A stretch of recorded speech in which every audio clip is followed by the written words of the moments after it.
Hello and welcome to Random Roleplay. I'm Deven of TRG Network, and it's time to get serious. Serious with storytelling and serious with combat. Everyone's most favorite and or most hated aspect of D&D. For real though, this episode does begin a tone shift. While we can't help but be silly at times, things do start to get a little tense, and that will follow through the arc.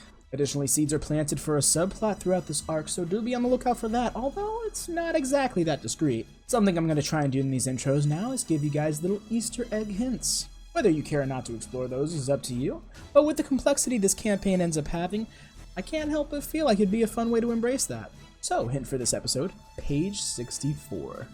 Pretty easy to start with, but it won't always be that easy, I'd say. That's it. Have fun with that, or don't. So, as always, make sure to like the video and do subscribe for more D&D/tabletop content. Without further ado, on to the show. And so, we return to the playground that is Avernus, and the bullies of said playground, in the form of Cassius the Tiefling, Arudim the Half-Orc, Naleek the Half-Elf, and Crantor the Gallataur. Arriving in Avernus, the group quickly meets a spine devil, but it didn't take long to establish dominance, learn more of their respective quarries, and hear of Castor the Damned. Traversing a few hours to the abandoned city of Darkspine, the party barely enters before an attempt to intimidate them is made. Realizing that it was the use of thaumaturgy, Arudim scales a ready-to-crumble building and subdues the culprit, an imp, into providing them more information. Learning that Briarus the Devil leads the top faction in this region, the group makes their way through the decrepit city. They catch their fair share of eyes from devils and eventually get an escort from a few of them to Briarus herself. Quickly realizing how out of her element she was, Briarus dropped any attempts to bargain, simply informing them of Castor the Damning and his residence in Fort Knucklebone. So, the party eventually stops to rest as they make their way back from which they came, but not before having the biggest conflict for the party yet in the form of Cassius's demonstrations. So, you all set a watch before. It was going to be Crantor for the first 2 hours, Cassius for the next 2, and then Arudim was going to come back to life for the last 4. So we're going to start off with Crantor. Go ahead and roll me a perception check. You got it. It's going to be a 16. Oh, just needed. Alright, so maybe about a half hour, 45 minutes into this rest, you hear a very loud buzzing coming from over the hills. Before long, some giant wasps start buzzing across overhead in a very erratic fashion, seemingly scouting through the hills. You can tell with your check. These reddish-purple wasps with pink-reddish wings have a vague shine to them, and you see these three creatures looking about. You see these three creatures looking about, and one notices you, Crantor, stopping and getting its spot, looking you right in the eye. It's probably about 80 feet from you. Oh, fuck. Roll a intimidation check. Sure thing. Intimidate the bugs. Just glare. That patented Crantor stare. That will be a 23. Woohoo! Yeah, that was way more than you needed. You just look it dead in its eyes. It tries to meet your gaze, and it just backs up in the air and starts buzzing off rapidly in one direction. I think Buzzing off. You beat me to it. buzzing off in a similar direction as to where Darkspine was, and the two follow after almost immediately. That's the majority of the excitement for about an hour or so till you start to feel marching of large portions of troops in the ground. Your tribe marching, in terms of tremors caused by their joint movement, does not compare. Just flat out does not compare. As a way to give you the idea of how many individuals may be in this swarm, you could call it. So, with being familiar with the herd tactics and how it sounds to have them, could I make a check to tell or how close they are, how far away they are? Yes, go ahead and make me a survival check. You got it. 26, not 20. Oh my god. Yeah, you Very can tell. nice. You can already tell. There are hundreds upon hundreds of individuals. You can tell that they're roughly about a half mile to a mile away, and they're traveling not towards you, but they seem to be coming from a similar direction as to Darkspine, and are going in a similar direction as to where you were going. if I can tell that they're not heading toward us, I'm not gonna wake everyone up. I'll just keep a watch on it and just. Gotcha. Eventually, the stomping starts to fade a little bit out as the end of this giant troop is finally passing by you all. It's likely that those of y'all sleeping normally do feel this to an extent, and of course, Arudim, you do technically perceive this to some capacity. And so that ends your arrest, Crantor. All right. I'll wake up. I believe it's Arudim next? Or was it Cassius? Cassius. I'll wake up Cassius then, not Arudim. 5 more minutes, man. 5 more minutes. Just grunt louder at you. Cassius, I need you to roll me... louder. It's like, you still sound like mother. Out of character. Oi, mate, I never knew me, mother. Fuck. Damn. But anyway. Yeah, anyway, Cassius, roll a wisdom saving throw, please. A wisdom saving throw. Okay, it's not my best, but here goes. Brand new dice tower. Ooh. That is a nat 20, baby. Nice. You good? Okay. So, yeah, you get nudged by a very large being. You're waking up to an extremely large, towering minotaur-looking motherfucker in shiny gold armor, which is only shining further as the fireballs in the sky fling by in the background to you. Also, his face is very close to yours. Would have just been grunting. Yeah, just grunting at you. Just, you feel wake up. the steam and the gust of his exhale as he grunts. Morning, and it probably beautiful. don't smell pretty, just saying. Cassie's just gonna straight-faced look straight at him. Morning, beautiful. Crantor won't immediately respond, won't break eye contact. Just blink, and he'll grunt, "It's your watch," and he'll walk away. Try to figure out what makes that guy tick. All right. Oh well, suppose I should get up. Crantor, you nuzzle in, and Cassius, you find your spot in this little dune in between these hills, not too far out of the side of Dark Spine. Go ahead and roll me a perception check. Okay. Yeah, 22. Oh my goodness, going off. It's got to be the handmade dice tower, man. No, please, go ahead. Get all your good rolls out the way now. I do it. Not long after Crantor nods off, in fact, Crantor will probably still feel this before fully falling asleep. You'll see one of the Avernus fireballs coming towards you, increasingly closer, like optically deceiving you as it crashes a fair 4 or 5 hills behind you all. Fairly silent for the most part, aside from that, but that was actually, I don't know how you would react. I don't know how Cassius would react to seeing a giant fireball coming towards him, or how much depth perception he has to realize it wasn't going to hit him. Well, his eyesight is fairly good. Okay, then yeah, you'll have perceived it coming, and you're just like, oh, okay, we're good. And it'll just flung over your guys' head, crashing into the hills behind you. Everyone kind of just, huh? And then back to sleep. And it's fairly quiet for the most part until maybe about an hour and a half or so. You start hearing a cacophony of explosions in the distance. In fact, in the direction you believe y'all are going to be heading in the morning. So, a cacophony in the direction we need to go. Yes. All right. To remind you guys from last session, you guys realize that you need to go to Fort Knucklebone, and you understand that to go to Fort Knucklebone, you need to go across Navernian Desert, which is currently being used as a battlefield for the Blood War, so that way you can safely cross the Styx. Oh dear. Yes.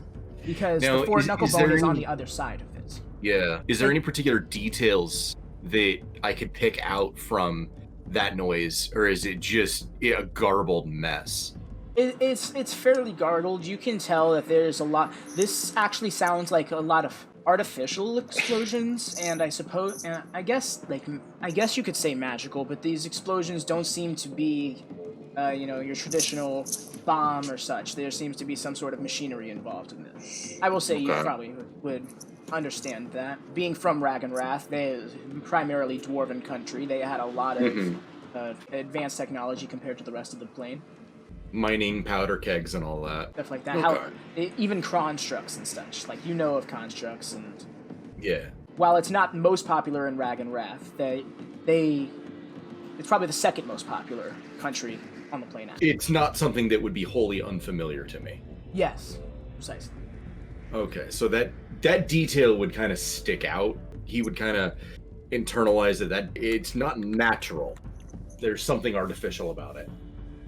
You've discerned that it's mostly artificial explosions that you're hearing in the distance, and it was right about this time that you realize that you should be waking up Arudim. However, Arudim feels this before he wakes, and he awakes. He's just coming back to life, I guess. Arudim, you're laying there on the ground, and you feel your body's rejuvenation. And just all of a sudden, you can move it again. Okay, so You're fully really conscious. quick.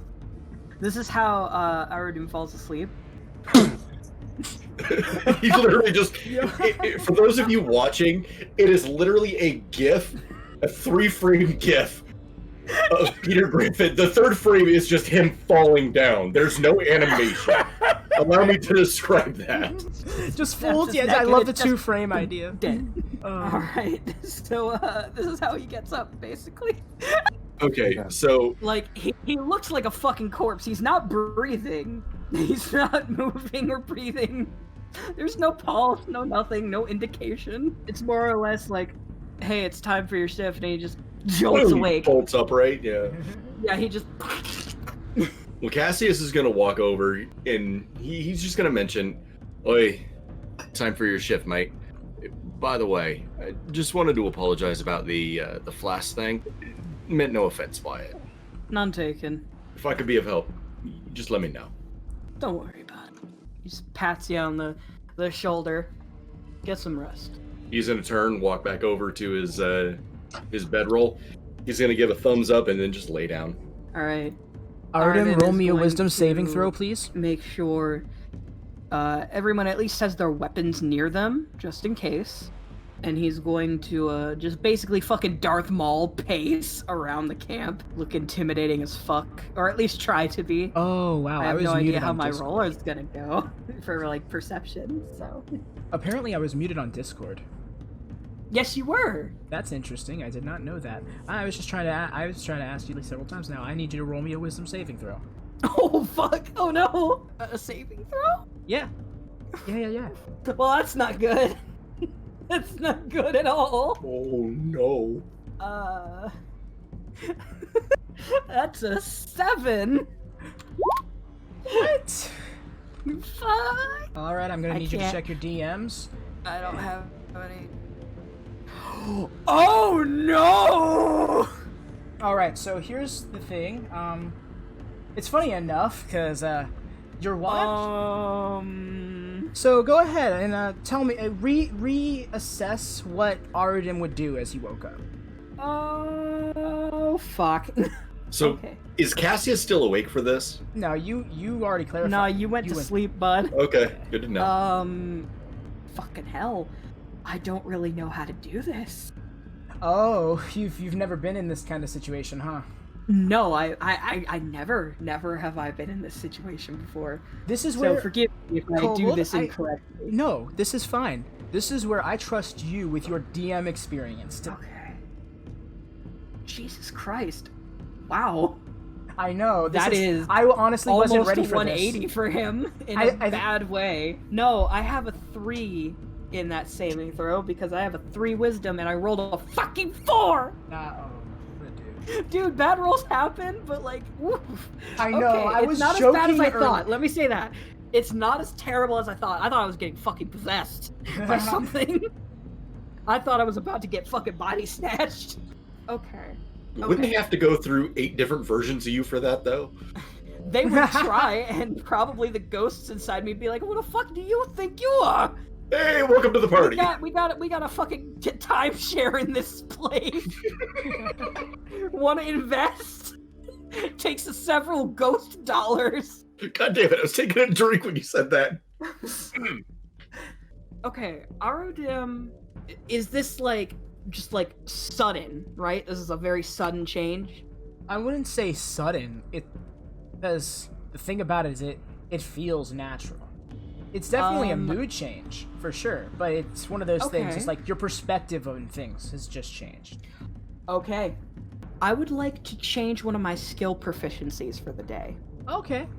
I'm going to change my proficiency in survival to a proficiency in investigation via one of my class features. When I finish a long rest, I can gain 1 skill or tool proficiency of my choice, and I can replace the proficiency with another one when I finish a long rest, so I'll do that. What role would it be to very carefully investigate my party's belongings to make sure I know everything that we're working with here, and they aren't holding out secrets? Okay, I'm gonna have to say it's going to be a contested check with each player, I'll have to say. They're obviously sleeping, so... Would it be investigation, sleight of hand, or stealth? It is going to be... Actually, you posed me interesting. Would it be sleight of hand? It depends. For each situation, I'm going to want you to describe to me what you are doing, and then I will tell you. Okay, allow me to ask then each player individually, what does their sleeping area look like? Do they have a bag on their person or off their person? Do they have something that I could identify as possibly a bag of holding? Like, what do I see you with by your side? Let's start with Astro. He's the farthest away from the mic. So Astro, what does Crantor sleep situation look like? Crantor would be leaning up against either a rock, tree, whatever's nearby, and the steepness just of the hill. Okay, perfect. Just something with his back so he could sleep sitting up. Just kind of head down, arms crossed, just kind of like that. But his stuff would be close to him. He'd probably have it next to him, not between his back and the things. Astro, your set is the old Crantor. I just noticed that. Oh, I am? Yeah, your red scale. Ah, yes, you're right. There we go. Oh yeah, I was wondering about that. I have the gold plates turned for off. the golden boy. The golden boy. Oh my gosh, why'd you have to do that? I'm trying so hard to Look, Crantor has been through a lot of shit, and honestly, Crantor just needs a friend. Like, legit, he just needs a vacation. He really does. He couldn't even go home for more than 5 minutes. And he got sent to hell, of all places. What check Over the would river it and be for through me the woods. to like look into what he has in the bag? You want to look into it, or you want to take things out of it? I don't want to take anything. I just want to see what's inside of it. Investigation check. I want to take inventory of what we have, so that if things go south and they choose not to use something that they have on their person, and I know they have it, I'll be like, what the fuck are you doing? Use the thingy! Sure, it'll reveal that I went through their shit, but at the same time, I want to live. I completely That's a get natural that. 20. Oh. Total 25 investigation. Well, Crantor, go ahead and roll me a perception with disadvantage in case you roll 2 nat 20s. I mean, that's literally, gotta get I'm that changing dice to the gem because the barrel fucked me with a 4 and the orb gave me a nat 20. So you're not going to believe this? I actually did roll a nat 20, so that means my disadvantage is an 8. Damn, that would have been so hype if you somehow matched it. Just have like one eye just open, bloodshot as he's trying to go through his stuff. That's why I wanted to do Crantor first. He's the one I'm most scared of, to be fair. As a player, I'm scared of you. Arudim doesn't really sweat you as Alright, so character. what I'm gonna let you do is, because you already have access to it, go into the journal and go into the what Planeswalkers. do I find? I was gonna say, go ahead and just go into the Planeswalkers party listing, and you can see his inventory. Okay. I'm excited to see this. Dragon scale. Do keep a note. I male? mean, I don't know what he has checked on or off or not, but do note that anything he doesn't have checked is technically not on his person, and thus you would not know. Okay, Tinder rocks, pretty basic stuff. Grant was not big on stuff. He's not big. I know, but still. Like, you never Arudim's know. kind of shocked. Okay. Pretty basic stuff. He basically, his expectations have been met. I'm glad. He's like, okay, this guy doesn't seem like he needs to bullshit around with a lot of shit. He knows what he's good at, and he'll probably only get the essentials. And that's exactly Basically. what he found, okay? He likes to hit things. That's about it. He likes to hit things, and honestly, Arudim cannot blame him for that. He's half-orc. He understands the primal urge to go, whack. Alright, I'd like to go through Cassius's belongings next. Okay, my D20 lockpick has rolled me a 17. This is still So- investigation, right? I have a question. Well, Yeah. actually, we did not get Cassius' stuff descriptions. Oh yeah, that's right. Sorry, I will cancel that roll then. He would definitely be having the pack off his person sitting next to him, but Lucy's in the pack. Oh, well then, if I know your animal is in there, I don't want the animal being a fucking snitch. Then I'm not even gonna bother. I would like to know, sir, now that you remind me, Cassius, what is the cooling situation for little old Lucy? Oh yeah. I mean, he would try to find someplace shaded. When he's awake, he'll definitely be, using prestidigitation to keep the water in the flask cool. In his water, or not the flask, but the water skin cool. The thing is, there isn't really any shade around. You guys are in the middle of like a very barren hillsy area, not too far away from the lava river. You would probably have to make your own shade by setting up like a little mini tarp. Which could work. For brevity's sake, I'll say that we did that because I did not prepare for this, and I'm not just gonna off-screen off your little pet. That's not cool. That would be fucking sad. It would be horrible. That's not even like a good story thing, It's not like, oh well, your anime Like, died, fucking- so now you should be Arudim motivated. still doesn't believe Cassius in it's just a pet and not my familiar. He calls bullshit because he doesn't understand the need of having a pet You're right. if it doesn't provide some sort of comfort or like skill. So he's gonna skip that. All right, you know what? He's just gonna What do I have in my inventory? Is there any physical copy of like our agreement to this guy? No. Okay. Then he is going to fucking keep watch like a hawk for the rest of this. He wants to make sure no bullshit comes near us. Arudim is just going to do what I had originally said. He's gonna Darth Maul, like, circle the camp. You're not going to check Naleek stuff or cost stuff? He doesn't consider them a threat, so no. Okay. Actually, you know what? Just for funsies, I want him to. Just Hey. for funsies. Which one? First we'll go with Crantor Squire. We'll go with Crantor Squire first. Alrighty, Naleek. Okay, so what role would this be for the individual? I'm just looking at his inventory really quick. It's very light inventory. You'll notice that his pack is off to the side. He's laying on his back prone, hands like resting on his chest, almost like he's like been put to sleep. You know what I mean? Very odd, Just like- but he is actually Yeah. sleeping in his armor and everything. He is. His wooden claymore, Oh. his very fine-looking wooden claymore, mind you, which is made of similar but not identical wood to his armor. Apologies. It rests to his side, parallel to him, and his bag is on his other side. Okay. Would this be investigation, sleight of hand, stealth? I'm gonna go investigations. Okie dokie. Investigation. That is going to be 15 on the die plus 5, so that is a unnatural 20 investigation. He just kind of slips over to the side, crouches really low, and because he doesn't need to breathe, he doesn't really need to make any sounds.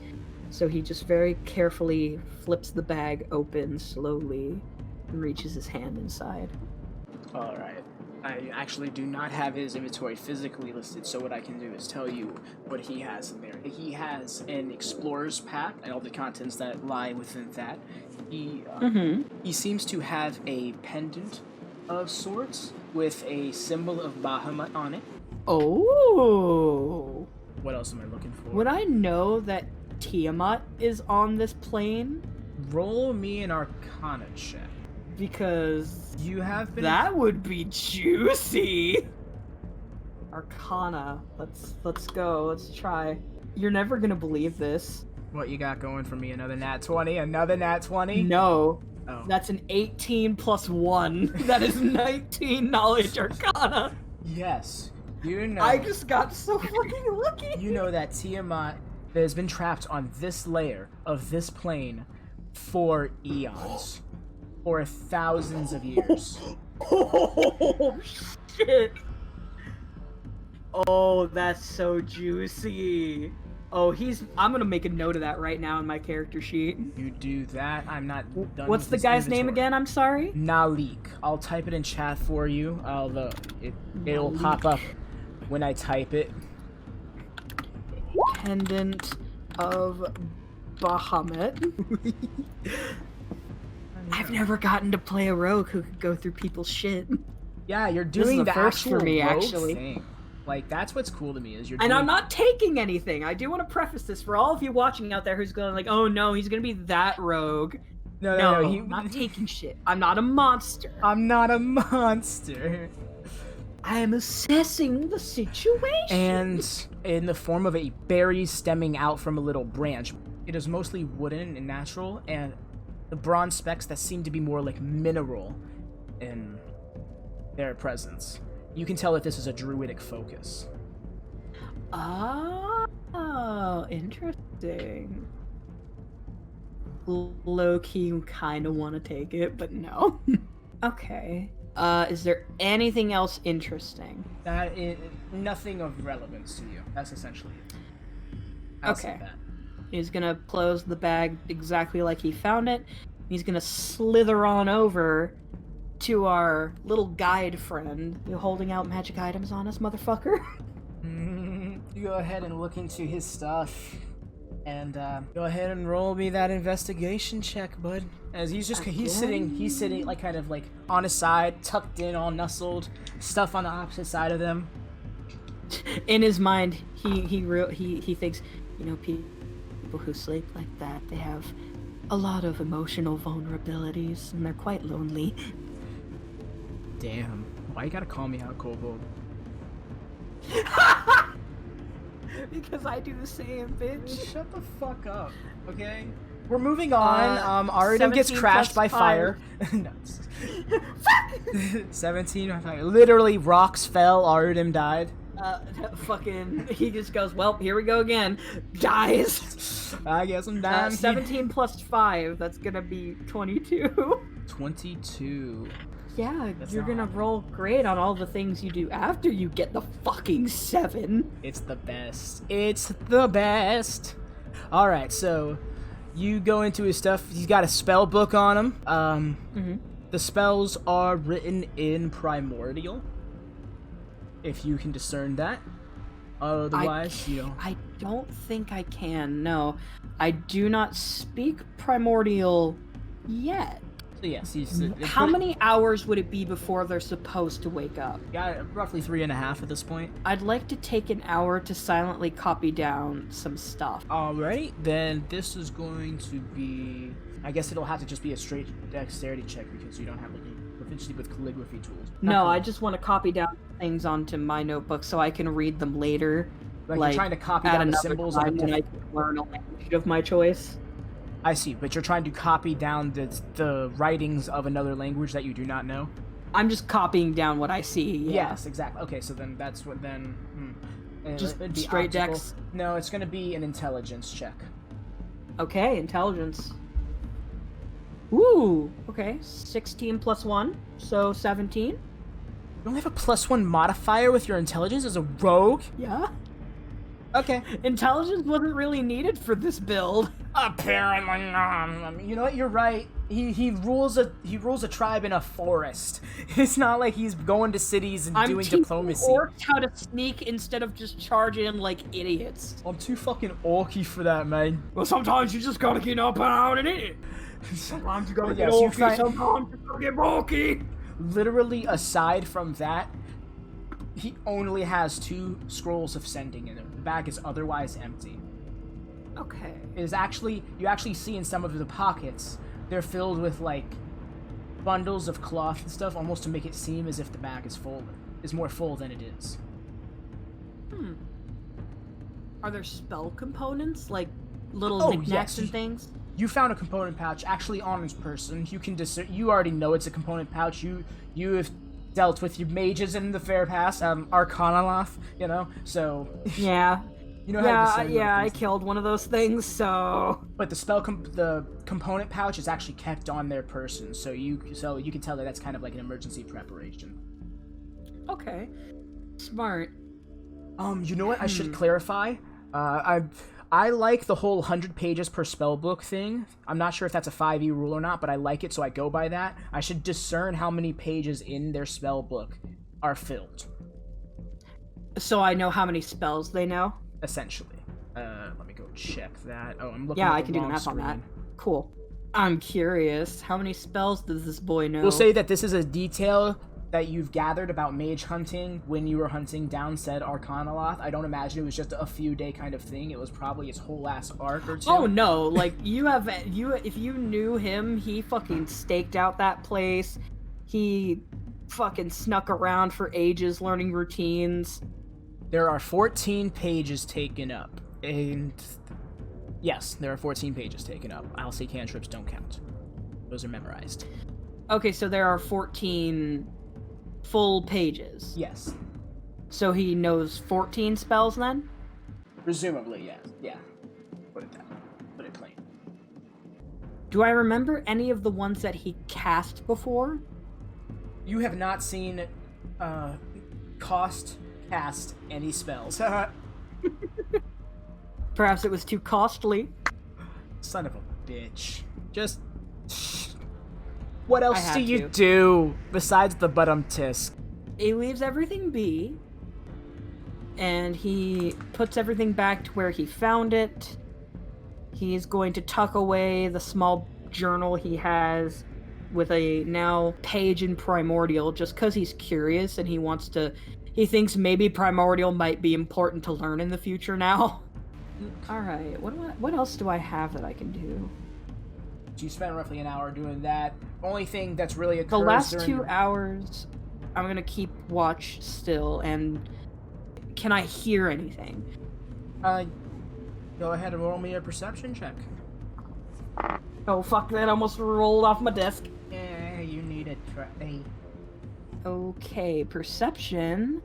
I was doing 11 that on just- the dice with 11 perception. That's 22, baby. All right, yeah. You get a pretty good listen, and all you can really discern is the amount of fireballs crashing not too far from you guys. This is a wizard's paradise.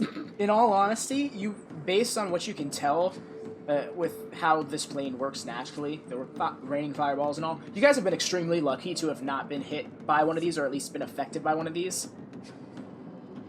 Granted, you guys. That's fair. I'm actually gonna look at the sky. Yeah, you're checking that. You've been checking it out. Every now and then, you said He's they've like, been. wait a crashing. minute. This seems too good to be true. He suddenly realizes, yeah, how did we not get barbecued yet? Because Grandma's watching out for Aw, us. that would be sweet. Oh, you know what? Alrighty, so It's we'll say canon for now, god damn it. we'll no! say for we'll Grandma's say gonna be like, I made you some human soul cookies! we'll say Ooh, cookies! I'll be like, you know what? I've had worse. And he just takes the cookie. I made them myself. for the sake of we're just gonna sum it up, and the rest of your Yeah, time passes. I just do the rest of my watch normally. I've taken up too much time already. No, it's well that too, but in general the scene has. I didn't mean to spend almost an hour on rests, but this happened, so I also shouldn't have just assumed everyone was gonna pass it. So yes, Crantor. You go ahead and awake, bud, and I need you, guess what, to make a wisdom saving throw with advantage. Oh, fuck. Wait, why does he get advantage? Motherfucker. I'm just kidding. You will understand in due time, buddy. Okay, we're good. Was that a nat 1? No, Was it a nat 1? no. Do you say wisdom save or check? Save with advantage. Save. Save, okay. That will be a 21. Okie dokie, good. And then last but not least, why did you have to be stupid as cheese? Because he's a druid. No, that's not this character. Shit, so wait. Look, man, I'm just a shit, okay? I'm looking all at the wrong pages and stuff. Okay, so. Me. And so you guys wake up, man. Well, get on your way. Cost, dust himself off. Naleek straps up. Sheaths his claymore once more. And you all be on your way. Of course, reset your spell slots. Anybody who's lost HP, I should clarify this mainly for Castor. I'm not sure if I have previously. On long rest, you will roll hit die to regenerate health, just like you would on a short rest. You will regenerate half your maximum hit die at the end of a long rest, but before you use them, rounded up, I should say. So in the case of being level 11, you'll get 6 hit die back at the end of a completed long rest. So use those sparingly. This is for the sake of depicting realistic damage more. I understand it makes recuperating a little bit more complex, as opposed to just simply hitting the reset button kind of thing. But I do feel like it plays. So, as they get up in the morning, do you want Cassius to roll another wisdom saving throw because he is waking up again? No, you have technically you have gotten the full benefit of your long rest. Okay. So Cassius is going to walk over to Crantor and Naleek, and at the end of the last session, you had mentioned that the water skin is beginning to go a little dry. Oh, it's not as full as it was when we arrived. Boy, mate, the two of you seem to be a bit more naturally inclined. Perhaps you could help me out. He's gonna pull out the water skin and his pet mouse. I'm a little bit tapped here, mate. You think you could find some fresh water for us? Or at least help me point me in the right direction, as it were. The wood armor kind of gives the whole naturalistic vibe, and that's kind of what he's looking for right now, is somebody that would be able to seek that stuff out. To be fair, I've been here before, but I don't really know much about this plane, and I don't think there is water that would be fresh to us on it. But I can make it. Cassius he perks right up at the thought of that. Is that so, mate? And Naleek will have said that, yeah, he prepared it because he knows this place. However, something else he also prepared, he takes off his wooden gauntlet, which is surprisingly nimble and form-fitted. Like, it's almost malleable wood. It's very odd. And he takes it off very easily with his bare palm. You see 10 berries magically sprout out of his flesh. Here you go, take one. Save your rations. I am a child. I take a berry. Go ahead, say Thank something. you. Say it. Go ahead. Come on. I know. Go ahead. Some flaccid wood right So there. eat Naleek's berries. Such a child. Go on, Castor. I'm sorry I didn't catch you. Cassius, he is going to be very grateful for that. Now, he is going to take the Ring of Fire Resistance. Yeah. And in his very uneducated mind, the wheels are turning. My God, are you about to try and put this ring on this rat? I mean, it would be in character. It would, well, he's not gonna like stick it around her neck or something, but he's definitely like looking at it like, is there a way I can use this? He's gonna get to, I guess, create an indestroying water. There we go. And while Naleek is doing that, Crantor will tell everybody about the massive troop movement. How about that troop movement that he heard in his watch? As you guys are go ahead and do this in character as you guys are walking. Okay, yeah. Continuing down the lava river. He'll just kind of grunt and to get everyone's attention. And during my watch, I heard a large movement of forces. Seemed like an army coming from Darkspire. They were about a half mile away from our position. I didn't wake you up because they were going somewhere else, it seemed. Advy, did you say they were going to Darkspire or from Darkspire? They were heading from the area of Darkspire towards where you guys are heading toward. Gotcha. They were... So what I'm hearing is we're going to have to play Exterminator. More than likely. But a small strike force probably escaped their attention. Darkspire. Is that the direction we're headed? That's where we're coming from. Right. They went towards where we're headed. Well, I suppose I should probably bring this up then, mate. I heard a lot of noise coming from the direction we're headed during my watch. And he points up to the sky, it like looks at a random passing fireball. Not explosions like that. We're talking like something closer to a powder keg or a construct, if you guys have ever seen one of them. A lot of dwarves use them for mining and stuff. Yeah, something a lot closer to that. Munitions of war. More than likely they were related. Well, it sounds about right. Whatever it is, I think we can handle it. Nod and grunt. Might I? Besides, it's what we're being paid to do. Fair. Also, keep an eye on those fireballs. They can seem a bit deceptive. Saw one last night and couldn't tell if it was far enough away or if it was gonna smack you right in the face. Oh, good to know. Yes. Eyes on the By sky. the way, none of you have bedhead. Congratulations, you are already more pleasant to wake up with than orcs. Bedhead, what's that? Out of character, his hair is always a mess, so... And Crantor wears a helmet, so... Like, he just lists off tons of the gross reasons why sleeping with orcs is, like, so much... There's a lot of reasons he has his own room in his own tribe, and not just because he's the leader. He's got bad habits he needs to break with some of those boys. Oh gosh. Okay. Like, they need to learn about personal hygiene is basically what he defines it as. Alright, so the... Oh, what are you expecting from orc? Yeah, orcs I'll living try in not to forests. act offended. I can't imagine it most times. That was out of... I know. Can you guys hear me, by the way? Yeah, we yeah. can hear you. You're Oh. kind of quiet, and you No, that kind was- of that cut was in the- and out a little bit. That was the intent with the being quiet part, because yeah, Cost was Okay. trying to chime in, but it actually kind of works in character that you guys were just kind of like talking over and ignoring him. So you Just kinda look over and like, were you saying something? We're just going to let you all What? He just yells. know. I was just gonna let you I know. can't hear you, Twig. Speak up. Well, you know what? Maybe I shouldn't.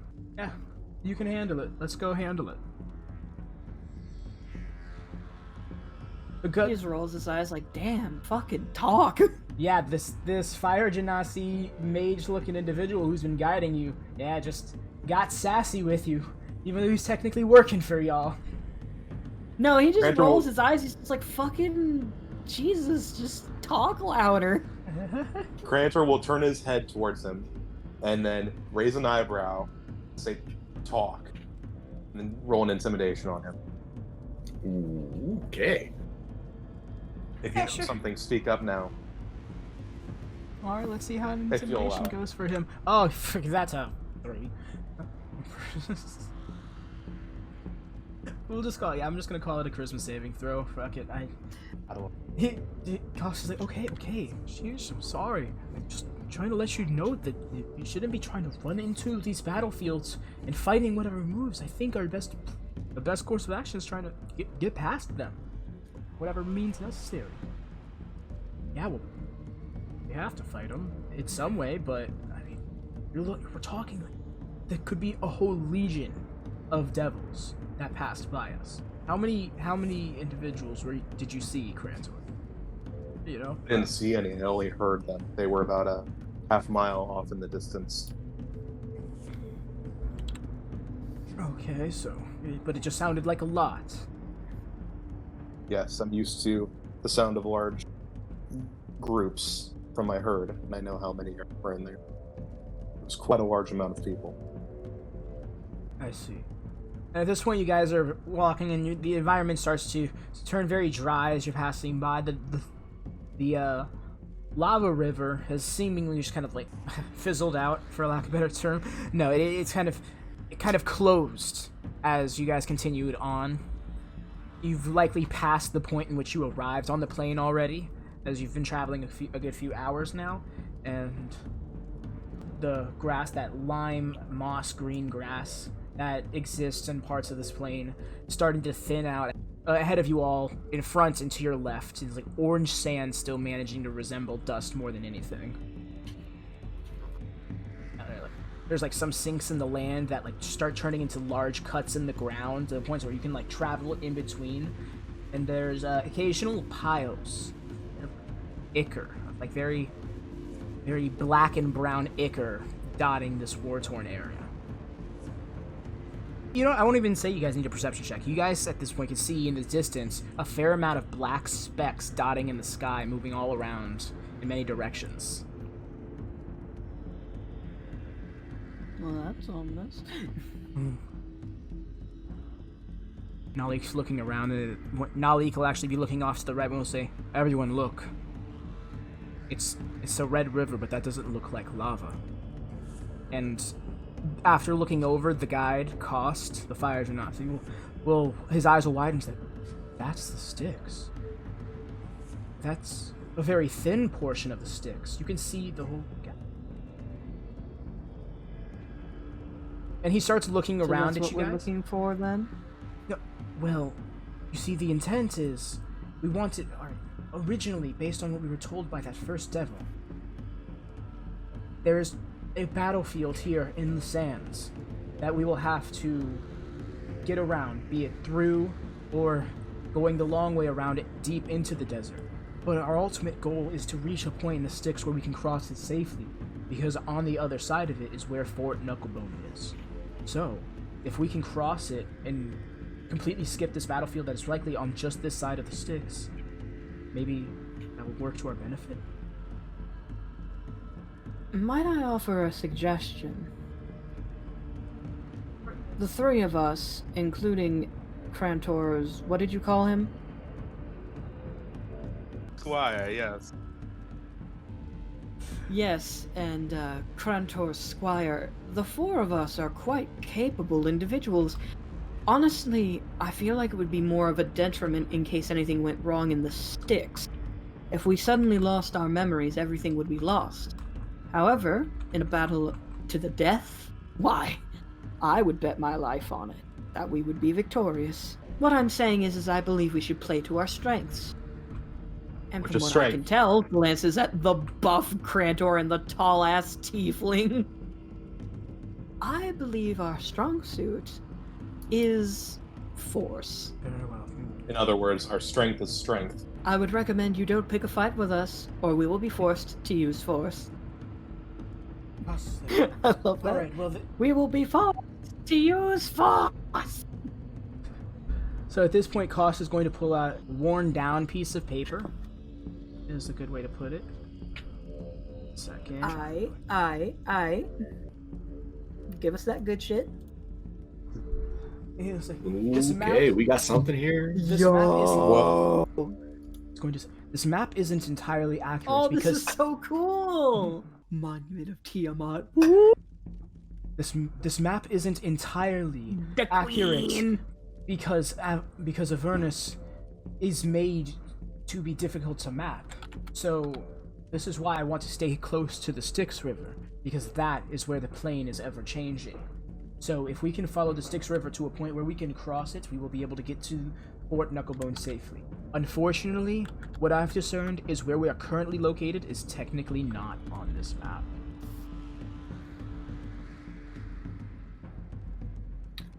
Well, judging by your map, mate, Well, yes, and you've only got a portion of the river. You don't have the delta or anything else. do understand this plane is infinite in its physical span. To map it completely is impossible. Like, that thought had never even occurred to Cassius. Like, the concept of an infinite plane is just like, what? Say, but what did you think we'd eventually just reach the edge and phase somewhere else? No, that is what the Styx is for. If we were to get a safe raft or boat of some sort and traverse the Styx, then we could phase into another one of the lower planes, or possibly a lower layer of the Nine Hells. But that's not a goal right now. An even more risky maneuver, then. Yes, and not to mention, unless Kosil the Damning is for some reason on a lower layer, there's no reason for us to go to a lower layer. Oh my goodness, I cannot speak. You can tell he's kind of getting flustered, like the guide, who's been mostly composed the entire time you guys have been here, is kind of like very anxious at this point. Arudim pats him on the head. Don't worry, you're with us. We'll take care of the rest. Speaking of taking care of him, oi mate, and he's gonna look to the fire genasi. If it does come to it and we do get into a bit of a skirmish, can you handle yourself? Not quite. No, at least not under the circumstances that we are currently facing. If we're going to... Can you hide? So then let me ask you this, very simply. Hey, Crantor, do you still have my flask? He does. And he's gonna look back to the fire. Raise his eyebrow. He's gonna look back to the fire genasi. Would you prefer to hide safely in the flask while we take care of the threat, and then we release you? Obviously, with the command of mind, of act of your own free will. He's scanning you up and down. I'll tell you what. When I feel like I'm in too much danger, then I'll ask to be put in the flask. But please do not do it before then. Agreed. And he offers his hand for a handshake. That's quite literally what I just said. And he'll take it. Oh. That's great. I misunderstood. We're gonna roll with it. He's all flustered and stuff, so yeah. But yeah, he'll shake your hand, and you'll feel his arm shaking as he goes to give you a shake. Barely a firm grip at all. Go ahead and roll an insight on this lad. Alrighty, insight. Let me pull up my sheet. Crantor's got a big enough chest for it. Where is my insight? There it is. Ooh, that is a 5. No! I rolled a 2. I rolled a 2 plus a 3. Oh no! Oh boy. Yeah. Okay, this lad's probably just shaking because he's a little cold. He's a fire genasi, so chances are this place is not very warm for him. Yeah, that's all you get with a fire. Mate. Cassie, are you all right, mate? You look a little chilly. Yes, just a little nervous is all. I got a blanket if you want, but you set it on fire and I'll be a little bit miffed, but... I really admit, I have never been on this plane for this long of a duration at once. I knew I was going to be here for at least a few days, but it is unnerving, and not to mention, I don't think I've seen an infernal battlefield to the extent that we've been foreshadowed. Well, hey, you'll be the first scholar to document it in person and to make it out alive. How's that take you? Yeah, it's a great thought. I'm good. I'm gonna rely on that. Head still down. Arudim like fucking appears behind him and grabs him by the shoulders. Don't worry. Just trying to fucking jump scare him. Yeah, and he's looked up to you, and then just looking back to where you were, back to you. What? With his sharp, clean tusks, he just looks at him like a fucking glint of red in his eyes.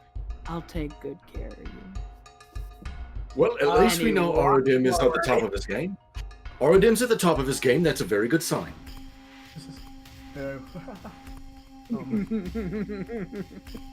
Nalik's like, alright, are you done harassing the guy? By the way, Crantor, would I be allowed to have my flask back? He's gonna actually give a eyebrow raise to Arudim. Arudim says, he just looks at you. Look, you're cute, but don't point it at me. I promise. In fact, by my honor to save my sister, not without your permission, unless you order it, I will never point it at you. Throw him the flask. And he just turns around and goes, good enough for me. He'll give him the flask. He'll 2 toss seconds it. later, Avada Kedavra! Oh, come on. That's not the magic phrase.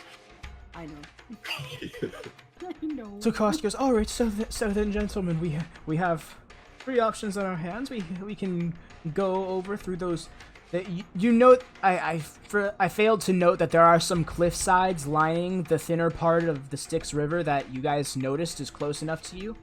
You say, we could try and across that part of the Styx River. I imagine a good jump to clear that space is with how thin its trail is. Just follow. Is there any large trees or anything like close to it, like the husks of trees? I will say all right, so to lay out your surroundings once more. All right, as you guys are walking forward, the grassy and sandy hills the grass starts to fade out in front of you and to the left as they start to become more barren wastelands. However, big boom. However, to your right, the greenery is still continues spaciously, I suppose, as it goes into some cliff sides where you can see the very thin portion of the Styx. You guys know that going ahead is likely where there is the most activity. To your left, how you guys could take a scenic route, if you will, around the battlefield in attempts to avoid any conflict, and then you could attempt to cross the Styx River over to the right, where there's the most unknown danger, but would likely get you where you're going quickest. So yes, he clarifies. Yes, we can beeline it. We can beeline it through the battlefield, attempt to find the docks down the way, across the Styx. We could. Well, here's what I'm thinking, mate. If there's something close by, right, that I could knock over, perhaps I could make a makeshift bridge for us to get across. That's. Do you see what I'm saying? Yes, that's also my line of thinking. Because I could probably fire a shot across that. I've got a pretty good reach with it. And he just kind of taps his sword. So you want to tightrope across this? Not necessarily.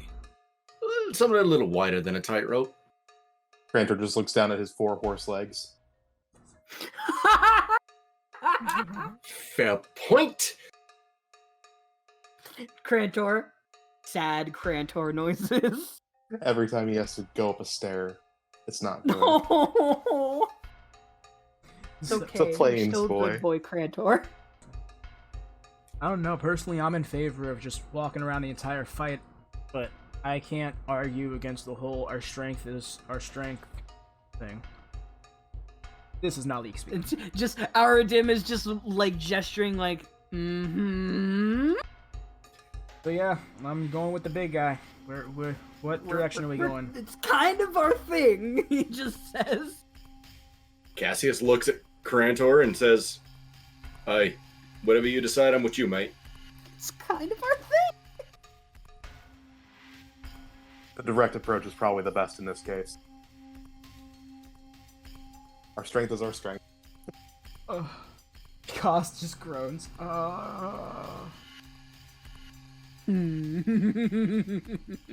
Just remember, Crantor just Cost. grunts and nods. Just remember, Cost, you have a safe retreat if ever you need one.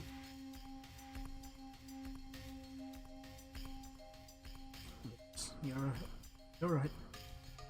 All right. Well, let's be on our way. Can I? There's just a wide grin on Arudim's face. Okay, so y'all continuing forward then. The direct approach it is, and so Yes. Yes. I just want to say I'm happy that I was able to make it to where you guys actually had a choice, and there was defined courses of action for any of these choices you just made now. So just know whatever happens, you're living with it. I don't give a shit. Let's fucking go. Let's die. Y'all are walking for about 20-30 minutes to the point. It gets to the point where you guys start to anticipate, and the anticipation is building. You're ready to start seeing carnage and conflict aside from the buzzing of the random black specks in the sky. It gets to that point where the anticipation almost kind of like comes full circle into The feeling of, oh, come on, get it over with already. yeah. Yeah. Essentially, it just gets to him like, oh my god, is this gonna happen here? No, we're talking like characters charging up until the end of the DBZ episode thing.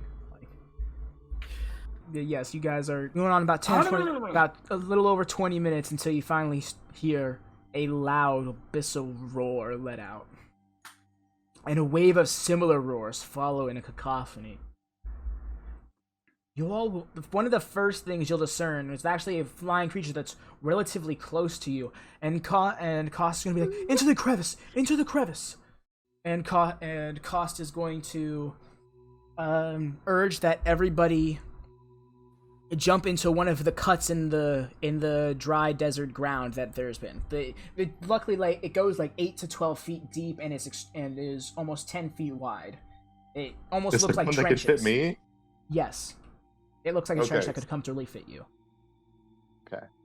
So, question: have we been spotted, or do no? we just But see Cost something is close? That's what Cost is yelling at you guys to do, is to not get spotted. He jumped into one of these cuts. He hurt himself doing I'm gonna so. continue with our theme here. Arudim's already gone. You're already down there. He jumped in. He just like is already there. No, so this is what happened. He looked back and saw you four, and then turned around, jumped into the crevice, and you were already standing at the crevice ground as he plopped on his face. And you go, damn, dude, you can't even land on your feet. You're literally already there. In the time it took for him to jump. I spotted 4 of them. No, you didn't. That was us. There's 4. Wait, no, there's 5 of them. No, there's not. There's only 4. So does everybody get into said crevice? Yeah. For funsies. Let's go. Alrighty, let me move you over to the right proper map then. You guys can kind of see Cassius' hand, his right hand. He's just kind of flexing it a little bit. Because, oh boy, do we got some shit going on as we jump to this map. Feel free to look around if you want, but do keep in mind that these are trenches you're in, so you can't see a lot of these creatures.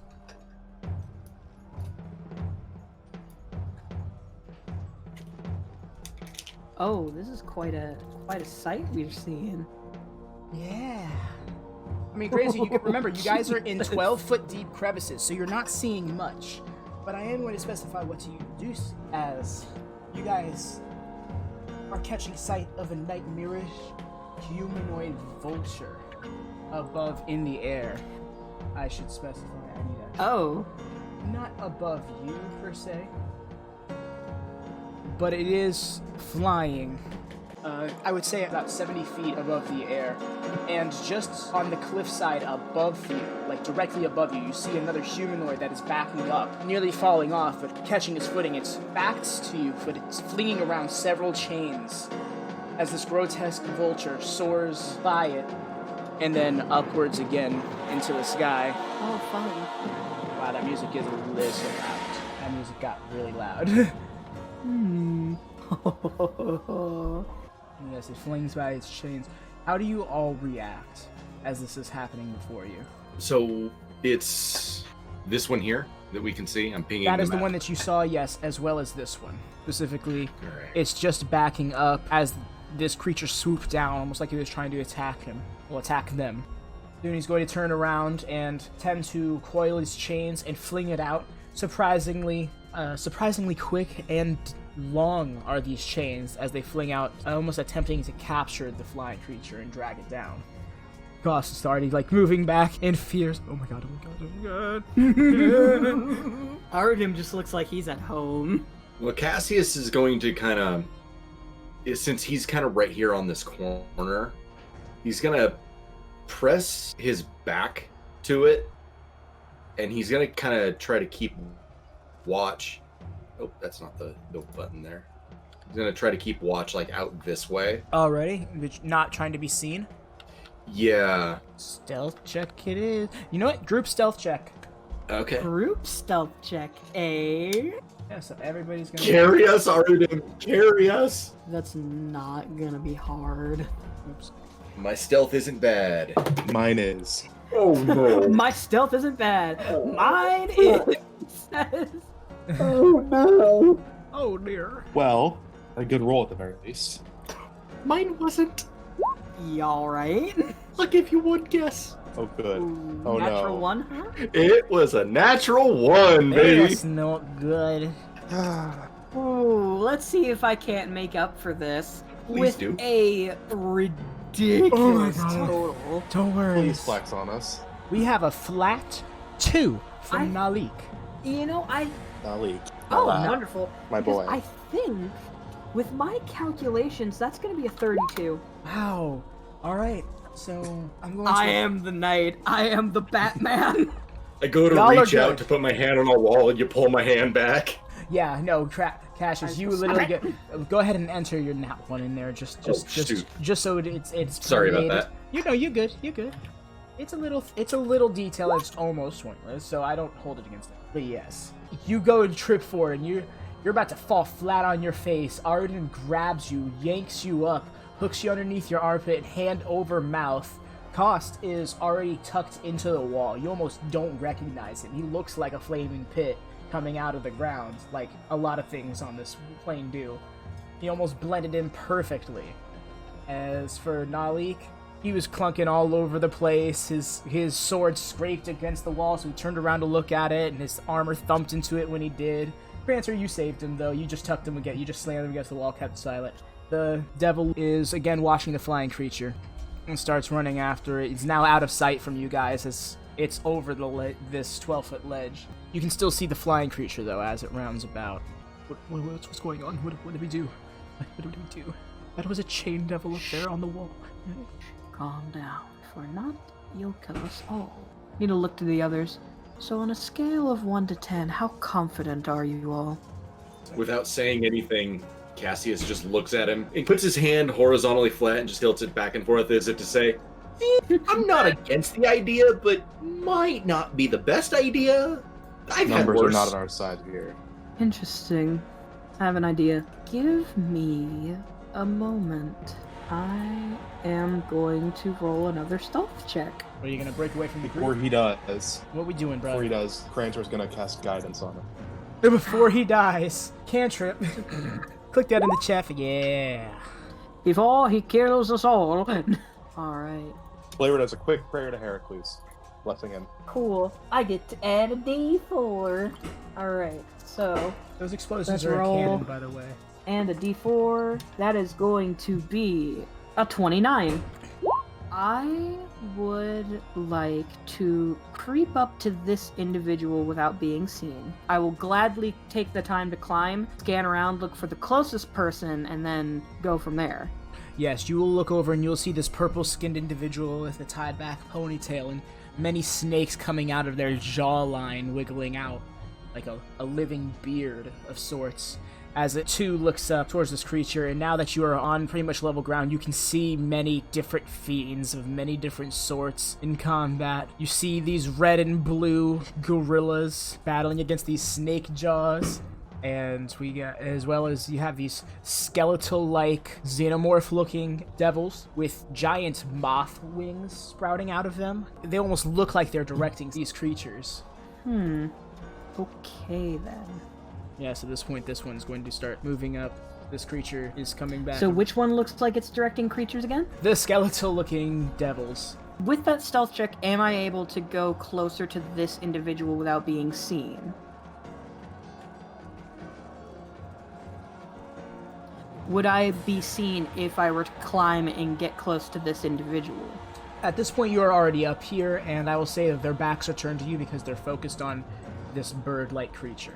Okay, he's within 25 feet of me, so could I move over here? I'll say that's going to take another stealth check. With everything, with all the stuff going on, you're bound to be seen by somebody. Okay, that's fair. So you know what? I'll take a step back. I'll be down right on now. the edge here. I take off my glove and I fire bolts from beyond the grave. That creature, okay. Bolts from beyond the grave. Starting at 3rd level, I've learned to unleash necrotic bolts of energy from within my revived body. Immediately after I use my cunning action, which I can just use bonus action, move back, I can make a ranged attack against any creature within 30 feet, provided I haven't used my sneak attack. I'm proficient with it, and I add my dex modifier to the attack and damage rolls. The creature is hit by it takes necrotic damage equal to my sneak attack.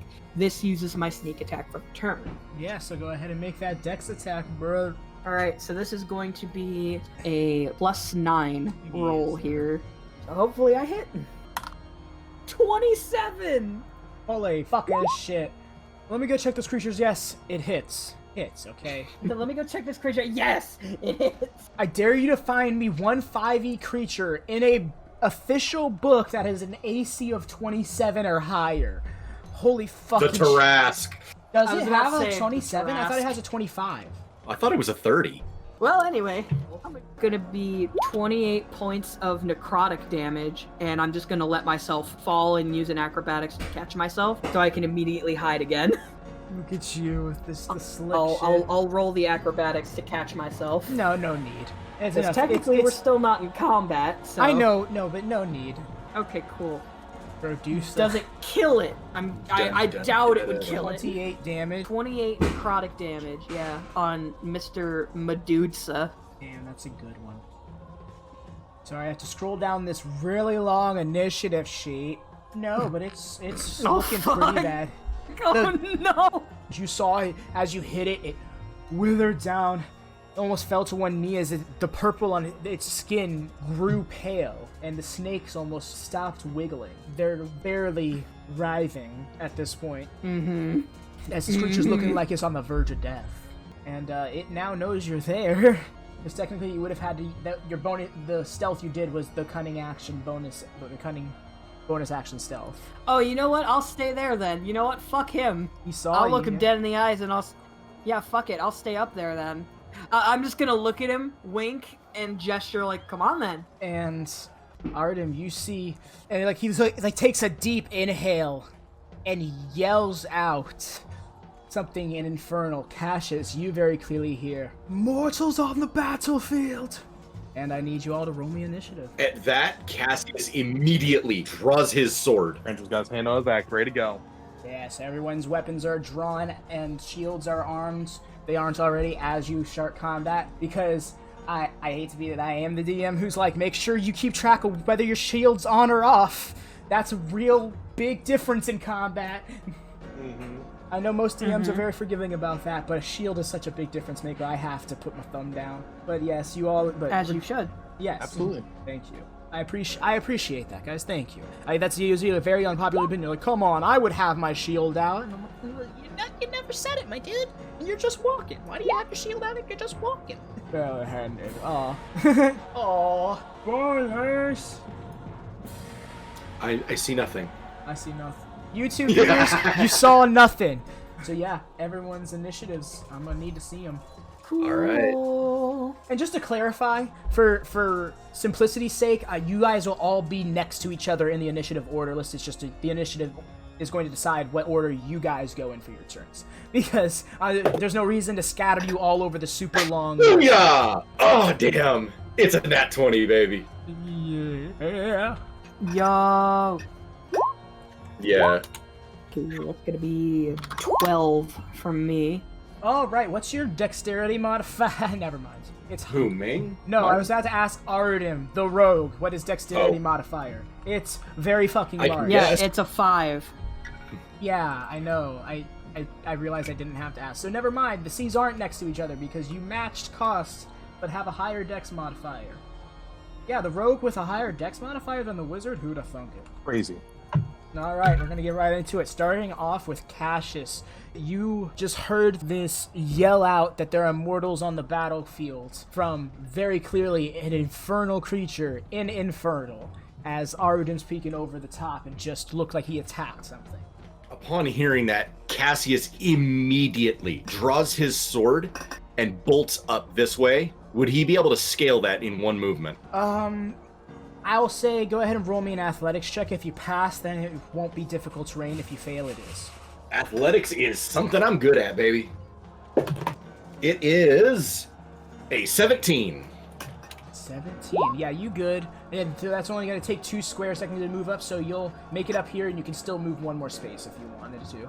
So with that, he will move.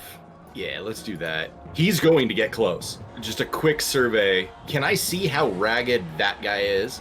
You can tell, despite never having seen a creature like this before, how sapped he is for energy. He's looking like he's on his last breath, but there's not many physical wounds on them. Okay. And I'm assuming this guy over here looks fresh as a daisy. Well, I mean, he might be damaged. Who knows? I mean, the battle might have been going on for a while. Yeah. They look shit. unscathed. Yes, you can tell that the one that's flinging the chains is a much more physically domineering individual than the one whose energy is sapped. Fuck their chains over there. Yeah. Well, sword in hand, it's Eldritch Blast time. I am going to aim 1 at this boy, the other 2 at fuckboy chains over here. Hey, alrighty, go ahead and roll me 3 of those. All right, so first one going to Mr. Haggard Brodusa. Yeah, that's a 26 to hit. Yes, I am. That is a 10 on the die, plus my... that. I get to add Charisma mod. That is 15 damage. Cassius, with his sword in hand, he just does 1 quick slash to the right. A single bolt straight at this guy. And... yeah, you go clean through him like Frieza's own Kienzan, as he's just sliced in half. It starts to fall back off the cliff, turning into dust as if he's devirtualizing on Code Lyoko. Okay, so there's nothing else in the line of fire if I go through him. That's a reference I haven't heard in ages. Code Lyoko is one of my favorite shows of all time, severely underrated. Fun fact, Code Lyoko was actually made in France. Yes, and fun fact, the English dub was made by the French actors. Yep. They are just did not really know good that. at English, and it was just 7 people. My hat is off. That's what I'm All right, so Mr. Haggard Breath is dead.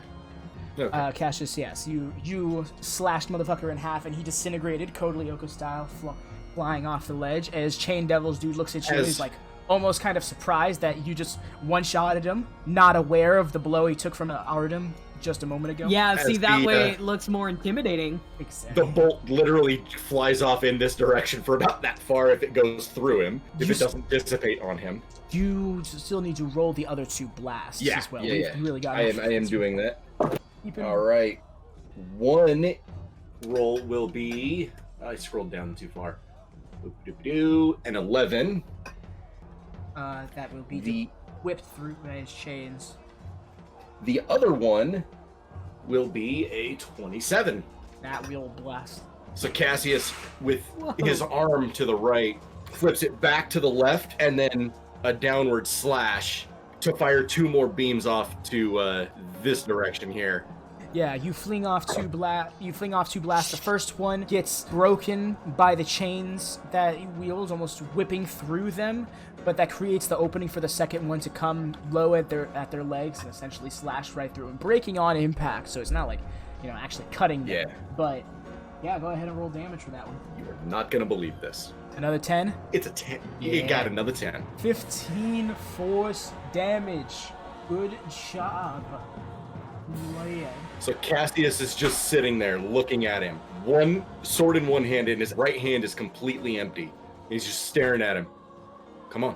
And that'll end my turn. All right, and that's going to move us into, yes, Crantor's turn. Okay, so, question. Yeah. This right here, is this cliff? Yes, it is a Okay. steep 12-foot cliff side. Okay. That's going to be difficult for Crantor to get up. Yes. With his horse legs and all. Can I see any kind of sloping ridge I could come up maybe? Because otherwise I'm stuck in these trenches. You can still climb it. It would just be difficult for you to attempt to do so, and unfortunately would be an action. I will say, yeah, you guys dove into these for the sake of getting cover. It looks like there's no immediate rise. Okay. You do have a fair amount of jumping though, so running high jump, for example, you would get up 8 feet. So then I'm going to just say a straight athletics check for you to be able to run and jump up there. You'd have to use at least 10 feet of your movement, but if you succeed on the athletics check, you'd make it up just fine. Oh, okay. That would be a 25. Thank you, +9 in athletics. Woo! Damn, that's a good roll. 25 athletics, yeah, so hold on here, I got you, fam. You were like, alright, out of the way. And you get 1, 2, jump right up, pull yourself right in between the lads. Or alternatively, over here. Yeah, let's go there. Yeah, because you were able to see both Arudim and Cassius' attention in that specific direction. So you'd probably feel getting in front of them is the, look who's here now, motherfucker. Right, as we just kind of hop up a cliff. I just love how the intimidation factor just keeps scaling. That's what I'm saying. You guys are in the middle of a war zone and you're still flexing on bitches. And further flex. Kind of our job, baby. Right. Let's go. Alrighty, so yeah. Crantor is going to use, he's going to do a thing. He's going to use Silver Tide. What is this? Ooh. What is this? 10th level. You have learned to channel the energy of the Silver Sea of Mount Celestia, creating silvery, gossamer waves of radiance in an area you choose. As an action, you can expend 1 conduit point, create a 20-foot radiant sphere of helpful silver radiance at a point you can see within 100 feet. For the next minute, creature enters the radiance for some time. You can choose to have them succeed on a charisma saving throw against your conduit savings. On a failure, the creature is unable to enter. Wait, you can choose to have them succeed on... Oh, but they still have to make it. Okay. I was just like, are they just saying you just decide whether or not they get fucked up? Like, then why put it that way? Okay, yeah, and additionally when an allied And if they creature... fail, they can't end it. Additionally, when an allied creatures in the area regains hit points, they regain additional hit points equal to your... That's dope. Holy shit, guys. Planar. This is what I was talking about before. This is how you build a homebrew class. Mm-hmm. I'm just gonna have it be centered around myself, so 20 feet every which way. Okay, so it's the area you choose. So I'm gonna have to create. So I'll do this. And so you said centered on you, essentially, Yeah, like you on want. myself. Yeah, you want it to be. All right. Yeah. Obviously, it's not gonna move with you, but that is where it's now Right. located. Everyone can see that, Yeah. right? Oh no, you can't. Can you see the circle? I believe so. I can, yeah. Okay, I'm not seeing it. Yeah, I see it. Oh, Yeah. you know what? I have the screen. I The am tab within closed circle. out. Apology. I had the tab closed out. No wonder. I am within circle. Okay, so just for audience's purpose, Crantor started here and sprinted over this direction, jumping out of the walk, pulling himself up in front of lads right here, and then cast this aura in this location. Apologies about that. One person can only do so much. Arudim's just gonna wave at them. Thanks for the help. Whew, it tingles. Kinda coyly winking at them, just like murder. Anything else you would like to do with Yeah. your turn, sir? Oh, sorry. That'd be it. That'll be it? Okay, no worries. And now we're going to be moving on to Arudim. My turn again already, huh? Eventually, Alright. the first turn in the turn order. Yeah, because I started this shit. Cool. I'm going to move 30 feet. I'm going to move right over here. And I'm going to use a cunning action. And I'm going to bonus action dash over here.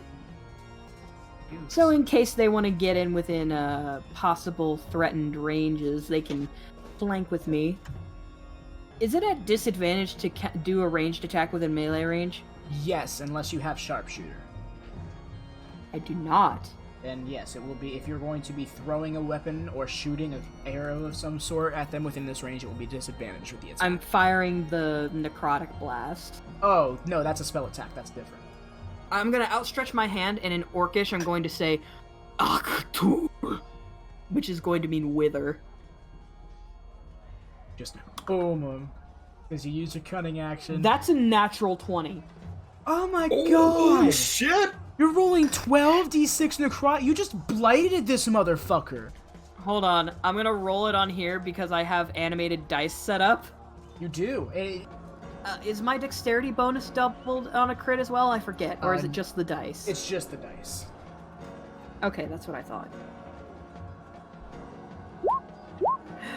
26, roll across my screen. Oh my goodness. That is 50 necrotic damage. Okay, but yes, you got, oh my god, 50. I just was like totally like just, oh, let me go fix settings really quick.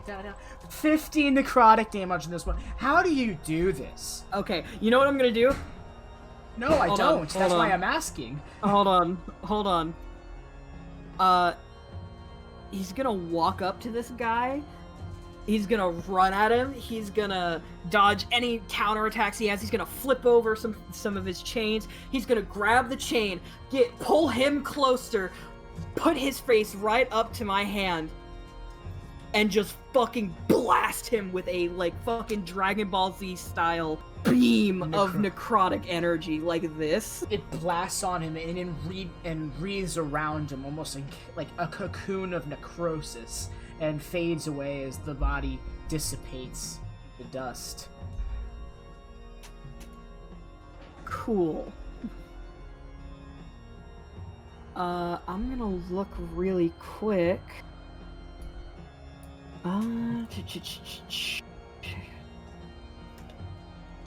Crantor grunts approvingly. It's like, nice, wrecked lives.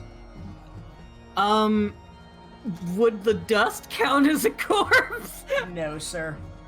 I know. I know I understand where you're going from, but as soon as you told me that ability, I felt so bad because I don't really have a need to use the ability yet, but I just wanted to check to be sure. I know, but that's the thing, is like it's such a cool ability, I feel you on wanting to use it. Yeah, Arudim just does that, and he tosses the chains aside as he spits on the dust and just says, pathetic. Oh my god, look at you. Shonen badass up in here. Alrighty, if that is... Anti-heroes for the win, let's go! Alright.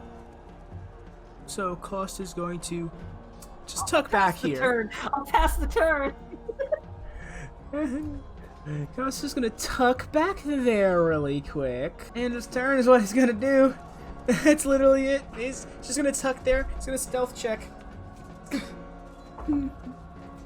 Not the best. The lad got a 13.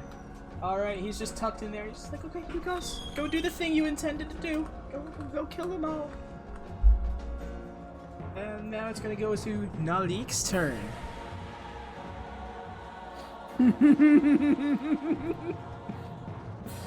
And so, 3, 5, 6. He's going to take the dash action, actually sprinting all the way around the crevice, going now against this wall. He's got his claymore drawn, and he's actually looking up over this cliffside. And you guys can pretty much tell, like, that's his intent. He's going to try and scope out that side of the battlefield. He has not obviously said any of this out loud, but there's not really much time to. And that's going to be his turn. God damn it, boy. You guys continuously hear the explosions of fire. You hear the grinding of machinery vaguely in the distance. And of course, abyssal roars and infernal incantations, as many of these creatures across the battlefield are really tearing into each other. And we're going to come back around on the turn cycle to Cassius as... Actually, before we come around on the turn cycle, this creature now swooping in on Arudim, who fucked. Yeah, go ahead, his motherfucker. prey. Do you really want to try me right now, bitch? Do you really want to try me when I just dusted, motherfucker? Yeah, it really wants to try you right now. Oh, alright, let's make my day. Make my day, motherfucker. Do it. Not knowing he's gonna fly right down here. Crantor, does he have to make a save? He absolutely does have to make the save. Okay, no. Enough hysteria.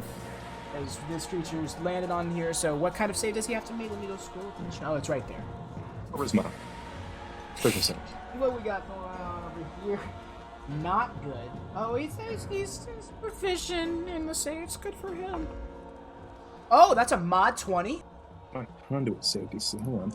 Yes. That's If your conduit CC is higher than 20, I'm gonna be fucking astonished. I'm like, where It's is... not. Yeah, I didn't think so. Oh, but that'd be crazy. Yeah, bro. A level 18 mage seldom has a higher than 20 DC. Yeah, no. He succeeds. It's fine. Okay, so yeah, he lands there, and then he's gonna do an action. Stunning.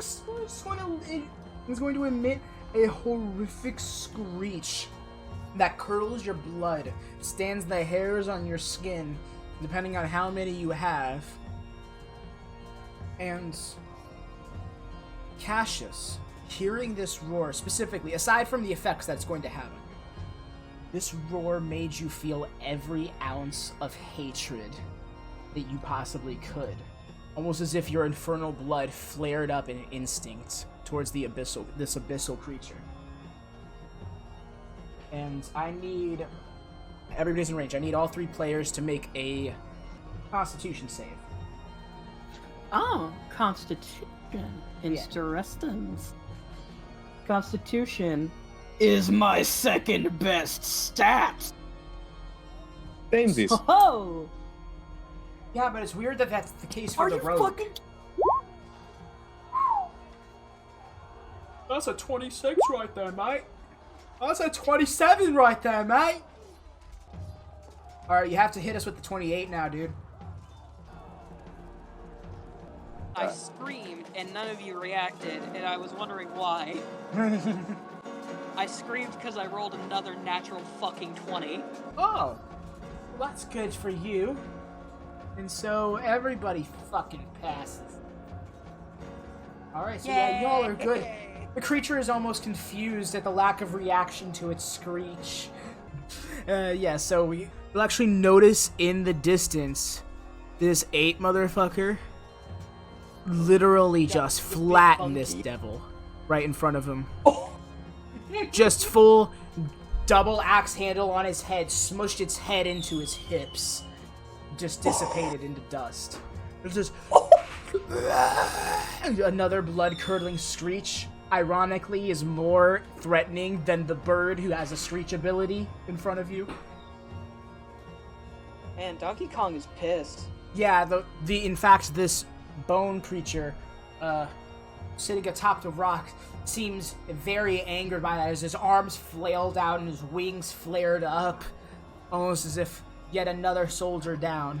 As it's now weighing out the options, you can see that creature looking over towards you guys at the gorilla-like creature in front of it, turning around to see to the other carnage, and you'll actually notice it looking at this creature on the rocks, which is too prowling.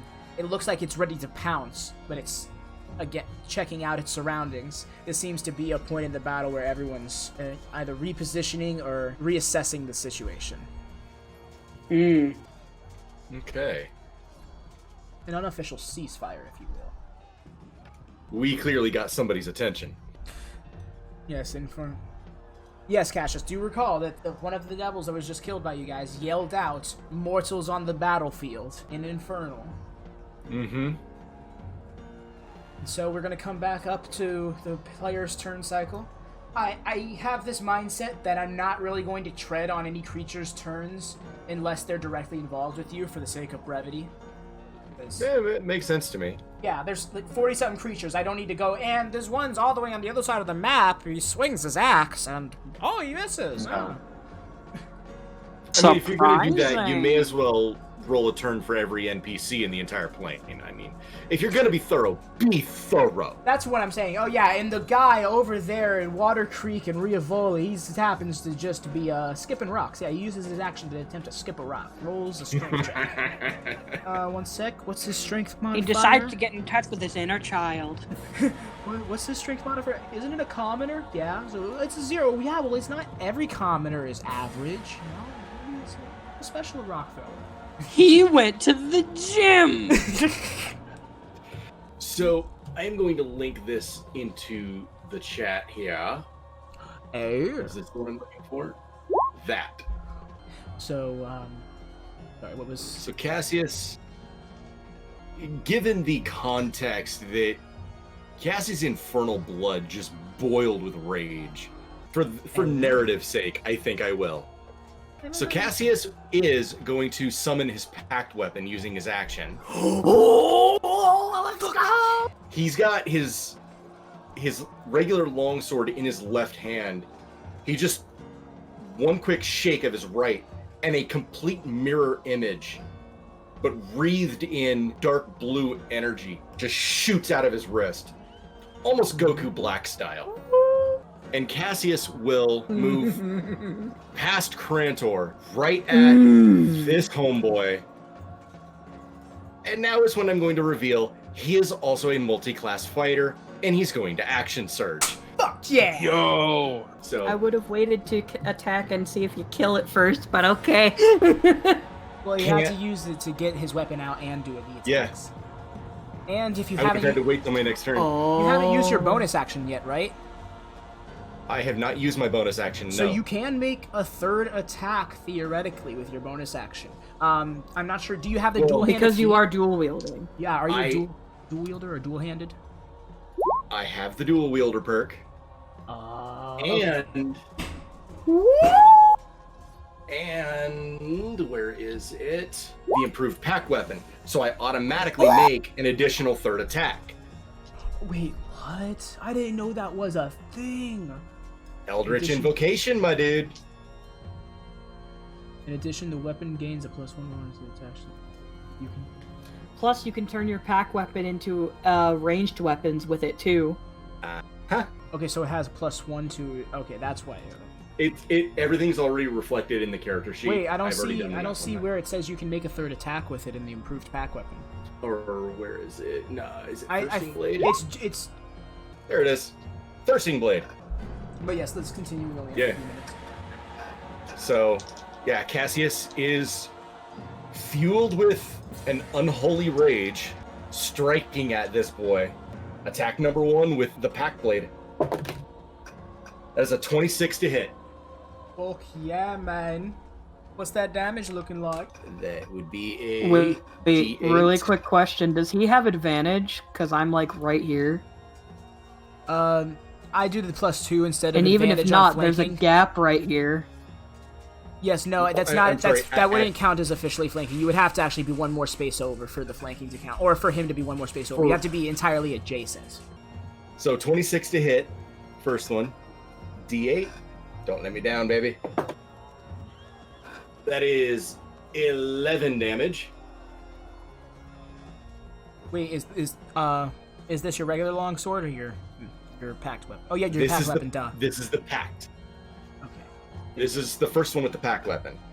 All right. So what's the damage? So with a right-handed slash, and then he's gonna bring both of them back across. So second hit with the packed weapon. That is an 18. That's going to hit. For 13 damage.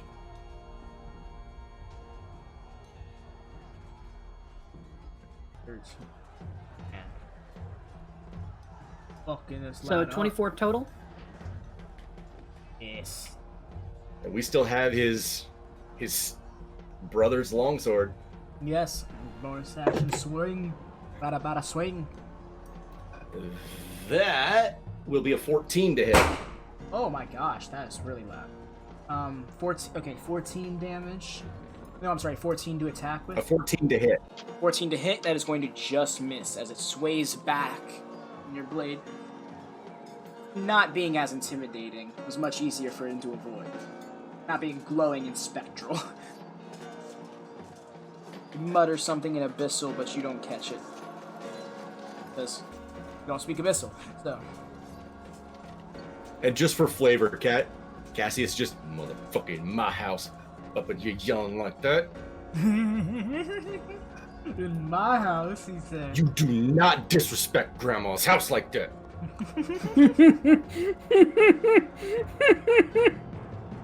That will end his turn. Alrighty, and we're gonna go into, I believe, Crantor's turn. Alright. Crantor's also going to him up right here. Charge up, axe drawn. And he's gonna swing that axe. Swing that axe, baby. Y'all are just Damn crowding right. up on this motherfucker. I love it. Oh! Okay. Oh! I'll take that. Let's see if that damage. Boy. Damn, baby! I love it. He gripped it double-handed. Aw, only the +1 hurts, but still. But I'm also going to expend a conduit point to use Soul of Gold and do a plane strike. The fuck? Oh, what? What is that? What is that? the hell is this? I love this. I've been waiting What is so a long. plane strike? I've What's a been waiting gold so point? long. What is happening? You struck. Radiance flashed out vibrantly, scarring the creature. Is this... My planar power is 5d4 radiant. What the fuck? So then go ahead and roll me that 5d4 radiant, boy. Oh my god. So 14 more radiant on top of the 17 slashing. Boom, baby. His slash him and radiance lets out, and against it again another screech bellows from this creature, but this one of pain instead of intimidation and stunning influence. It yelps almost mercifully, but looks back with an extremely angered look on its face as the teeth from its beak snarl out. And go ahead and roll your second Still alive? attack. Yes. Yeah, I was gonna say. Another attack. Oh my god. Bro, you about to get clapped. Y'all didn't even know. Well, is he still alive? 12. Yes, you hack him and an arm comes off, but his screeches again in pain, but almost as if he's hulking up, a la Hulk Hogan, the biggest heel. The slashing is just curling down in agony. You guys are really crowding up on this motherfucker, slashing at him. Is he? Actually, take that wing off him because he's not flying right now. And so, I'm right. anything with your bonus action, lad, or will that be it for your turn? Checking. I'm gonna cast Shield of Faith on myself. Hey, alrighty, gonna concentrate, gonna put that in the notes. Oh, my turn. Look at you, looking out for number 1. Well, I mean, I am the tank. These two are the enemy damage. Yes, the one who can soak up the most damage. So you should be the one getting hits. Exactly, that's what I'm trying to do. I'm trying to get all the attention onto me. Everybody look at Crantor, the giant my cowman. God. Look Don't at me, you gold. Look at me, I'm very shiny. Don't you? You know what? Alright, Arudim, your turn, lad. Cool. Don't look at Arudim. Keep an eye on Crantor, not him. Arnon just looks at this thing like, oh good, you're done screaming. Curse stabby, stabby. Question, do I have advantage here or here? Or either way, because they're both here. I will say, I'll be friendly and say both counts. Because it's still the same side of the creature. Only diagonally what matters most. But yeah, like if you, either one of those spots would be flanking with Cassius. Cool. 5 foot steps aren't a thing in 5th, are they? No. Okay. Wait, what is 5 foot step? Because it may be something I do in my games anyway. Is it where you can move around, as long as you're within 5 feet of the creature, you can move without taking an opportunity attack? Yes? Is that, yes. If you do not disengage, then they can take an opportunity attack with their reaction if they have it. But in my mind, if you're still within 5 feet of them while moving around them, you're not disengaging. Okay, cool. So I am going to look at this thing, I'm going to run at it, and I'm going to stab at it with my dagger. Alrighty. Twirl it around, give it a good old You really need to run at it. stabby-do, and I have advantage, so 11 or 19. Alright, so yeah, 28 to hit. Yeah, there's that 28. Yeah, Jesus Christ. So, that'll be 66 and another d4. Yeah, I'll say the opportunity attack counts because Fun. because remember, you don't get advantage with flanking. You get +2, so flanking doesn't automatically equal stealth Wait. Oh, Sneak you attack. changed it. That's right. Yes, but because it was just attacked by Crantor and Cassius is preoccupied with the infernal creature and the monster fucking it up, respectively. It doesn't know it's Right. Okay. Well, thank God. Yeah, so go ahead, hit me with the 66, lad.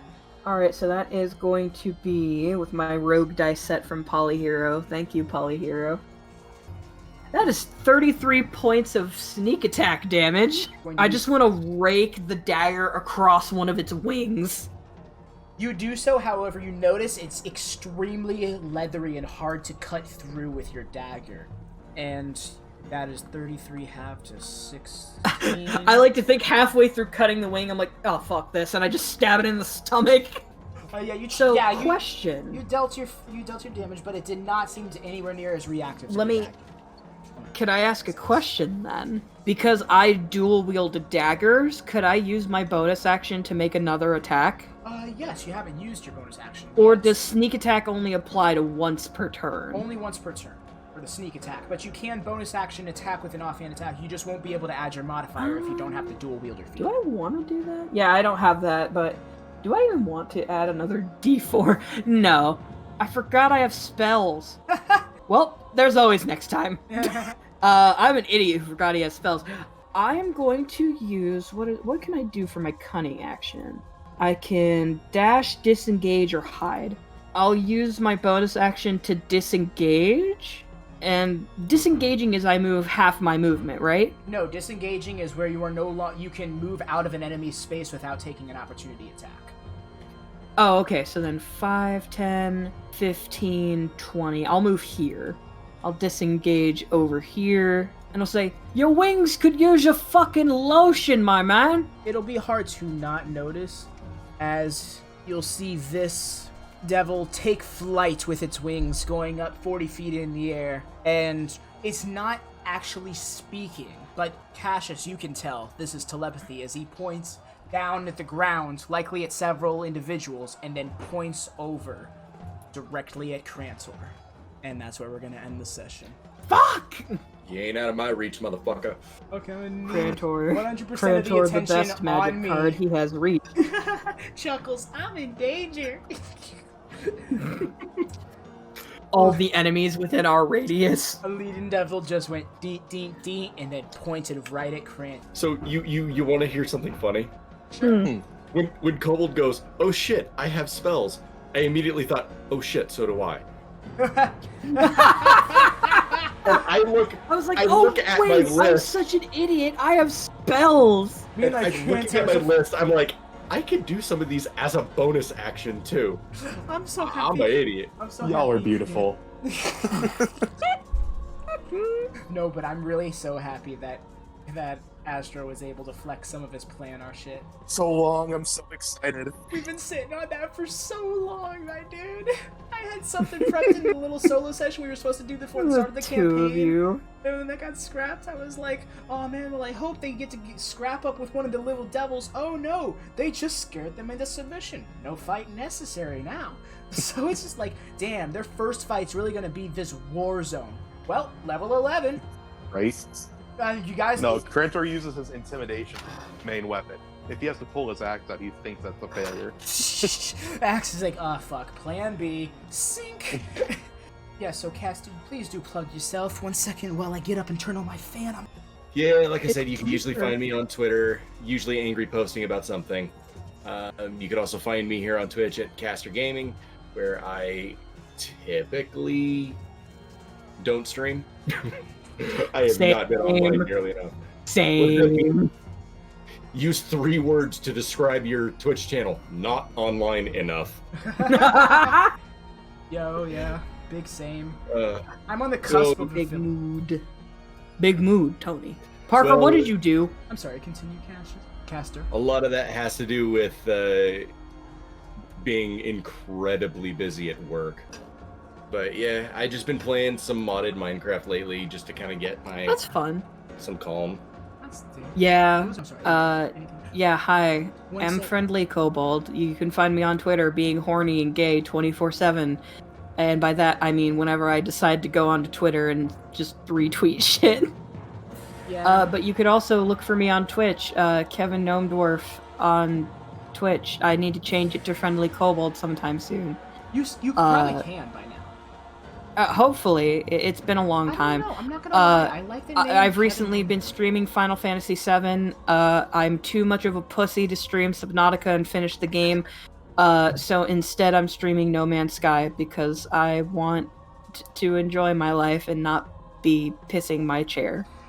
The internet tells me I don't exist and you can't find me anywhere because it keeps removing me from its face. Please just make What the make a fuck? substitute Twitter Yeah. in the meantime so we can I see know. you online. It's just like Astrogeek on Twitter? has been gone for a while. No! It just randomly disappeared one day, and I've not I been was able to- wondering I'm why that sorry. happened. I can't quite Also, hear you. Also my website is gone. Because that long story with that. So What the basically, fuck? the website I can explain. The Twitter I can't. They just randomly one day suspended. Fucking Gone. Twitter? What the fuck? Yeah, it made So- me wonder if like a lot of people like shadow flagged you for some hate purposes or something. Like, what else would have done Probably. that? I do Because some have. people were like, fuck astrology, and it's like, dude, you're not hurting anybody, fuck off. No, Right? I think that's I mean, it. He knows too much. I do have some. Right, and I He do have some. knows too much. I've Nah, made some y'all. He was just lesbian telling enemies us. along the way. He was literally just telling us how next year is gonna go. And y'all at the end of the year are gonna be like, fuck, he was right. Because y'all wanna know what Astro was telling me at the top of this goddamn year? 2020 is the year of death. Guess what there's Oh been shit! fuck Wait, ton of what? this year? Yeah. Beginning I of did. the year. Fuck Actually, yeah. Okay, I've been- wait. I gotta ask, what's 2021? Please, God, please Well- let it be something not that. Actually, I've been saying that since 2014, but Yeah. 2021 is going to be very similar to June and July, the summer of 2020. So Fuck. just 2.5 years of that. So a lot of civil unrest, a lot of social justice. Hopefully changes, maybe changes. I don't know. I can't promise, but 2022 is actually the year to watch out for. It's going to make 2020 look like a piss. It's nothing. But anyway, Yo, Breath of the Wild 2 might drop in 2022. This is why I'm just Astro saying. needs a platform, y'all. Because he legitimately is dropping knowledge, and he consolidates it for you to be able to consume it without having to be an astrology major like the lad himself. yep. He's saving you money in student debt. But you should also still pay me. But you should Yeah, also still pay Hey, him, man, buy him a coffee. because then he can get this information to more people. Pay for his kafweefwee. But yes, the internet keeps trying Officially to remove Kobold me. endorsed. Yay! Yeah, but fuck But the you know- internet. Fuck the internet. Fuck So the currently, internet. You can only Fuck find me tw- right you know now. what? It's 40 minutes till midnight over here. Fuck the internet. Fuck bigotry. Fuck art thieves. And fuck 2020. Absolutely. Amen But to yeah. that. Let Astro go. You can go ahead. The only place you can find me right now is facebook.com/astrogeek895. That's my business page for radical articles. That's the only place I exist still. No. Yes. I mourn my friend. We do need to get you some stuff. Yes, I'm working on it. Things are happening. Advy, Yes. you wanted all of us to go, but you've got to plug yourself too. Right, Don't exactly. Don't you try to bitch out on us now. Yeah. Alright, so y'all, right? You know how I do that GTA playthrough that kind of almost died because I started this campaign? It's fucking back. The episode just drops today. Yeah. It Nice. starts an somewhat anticlimactic third act, but, you know, me fumbling through my shit is usually the most entertaining I can be, so I think it holds itself up well. Do check it out. Hey, 'cause- what did we talk about? No self-deprecation. Okay. Only self-aggrandization. Okay. If I can't do it, then no one can do it, motherfucker. Tomorrow I'm gonna be doing some arts late night with my friend Willie, who I regularly do art streams with on Sunday afternoons, 1 p.m. Eastern to 6 p.m. Eastern. Wow, that's so cool. And where can they find those art streams at those exact times, Advy? Twitch.tv/Advy Deven. Wow, I feel so informed. Yes. But that very same day, in the morning, you can catch the live uncut GTA if I can get the fucking game to work. Where I will stream right here, twitch.tv/TRG Network. I'm streaming that GTA. You can catch me fumble through the live, although that can be typically more mundane. I'll put it that way. It's not self-deprecation. It's just being realistic. What else do we got? I know there's something else to promote. Suspicion glare. And yes, TRG content. Mondays you can catch a Fire Emblem 3 Houses. Yes. I almost said Full House again. We do... Claude's Bay. TRG's own Tommy does a solo playthrough of that, and Tuesdays you can catch TRG's bread and butter in the form of the TRG podcast. Again, Tommy and Corey just talking the major shit. Fun dudes. They really are. Much less neurotic than I. Dudes. Very casual environment with those two lads. Very casual. You can catch that on Saturdays when we do our Smash Bros. Saturday streams. Oh my god, there's a lot of shit to plug. Wow. I didn't realize TRG had so much shit going on at once. That's cool. You should make like a little banner that you can show on the Streamlabs. That's a great idea. That. Oh my gosh. You know with a little stream schedule and little icons for what goes on that day. Are you saying I gotta draw something? Yeah, Mr. Artman. Oh man, I gotta draw more things? Oh, it's only like I don't got the Seeker's character art to draw, and the Antagonist character art to draw, and Paradigm Shift's characters to draw, and you don't gotta draw nothing for Seekers. You don't owe us nothing. I do, okay? I set myself a standard when I made everybody character art unprompted for the first season of the Seekers. Well, you don't have to. It's okay. I treasure my artifacts. Tell me what to do. Okay. I'm sorry I haven't drawn it yet. It's okay. It's okay. As of right now, Smash Bros. Saturdays is the only program that you'll be able to catch all three of us TRG boys on at once, but that is also when you can play with us in a private arena that we make for our Smash players. You got a Switch, you got Smash, you got game, get up in here. Because we don't, and we need something for people to be able to watch. Yeah, I popped in last Saturday, and one last thing, our Spikes 4 went up. You like your nasty spikes in Smash Bros? Catch that shit. Featuring we actually got that done. Featuring the very legends of the TRG Discord themselves. So yeah, I think that's it. I think I got it all out of the way. I think I did it all. Did it. It was all out of order, but I did it. Oh my gosh. I do need to make a list for this shit. Now we just need to edit this clip so it makes sense. Yeah, no, I'm sitting there and I'm playing with it in my mind in Adobe, and oh man. Adobe's like, no, please. No more. Please, I have Please, no more. You're trying to get away. Oh no, man. Bring me that ass. Right now, the goal is just being able to find enough time to be able to work on the campaigns I'm manning, as well as being able to edit the VOD of this and the VODs of GTA. GTA is a lot easier because there's a lot of dead air I can cut without having to watch, but the actual sessions, I have to sit there and painstakingly watch. I can't tell you how many times I've had to listen to the same clip of somebody 6 times. I'm so sorry. No, don't. Oh no. How dare you make me edit this video, Kobold? Make me sit down at my computer and do this. No. I got a gun. Look, if I'm the one who's gonna sit there and try and turn a stutter into a clear sentence, that's my prerogative. Do it. The Kobold points a gun at you. It's just a rubber band gun. Holy shit, dude! What? Oh my god! Why are you firing that thing off? That's not supposed to be loaded! What the hell, dude? What the fuck? What kind of rubber bands you got in there? The Kobold flips, for it knows I'm sorry. nothing of what it does. Okay, I think we've gotten our shenanigans out. I'm looking forward May to the next Bahamut session. and Tiamat bless your days for 2021. Oh, man. Wait, what about the Bahaman? And let Arudim not screw your days over with his newfound perspectives. Yeah, thanks for that, Advy. Oh, you're welcome. Still, don't worry. The other players aren't safe. No, they're not. But fuck. And no, that's excluding you. Eerie foreshadowing. But yes, I'm going to look to try and make this upcoming combat situation more dynamic, because it's possible that the entire next session is going to be this one battlefield y'all are looking at right now. Y'all aren't really blitzing through. Y'all are sitting there and fighting it. Why do I get a feeling that y'all are about to sit here and try and clear this battlefield?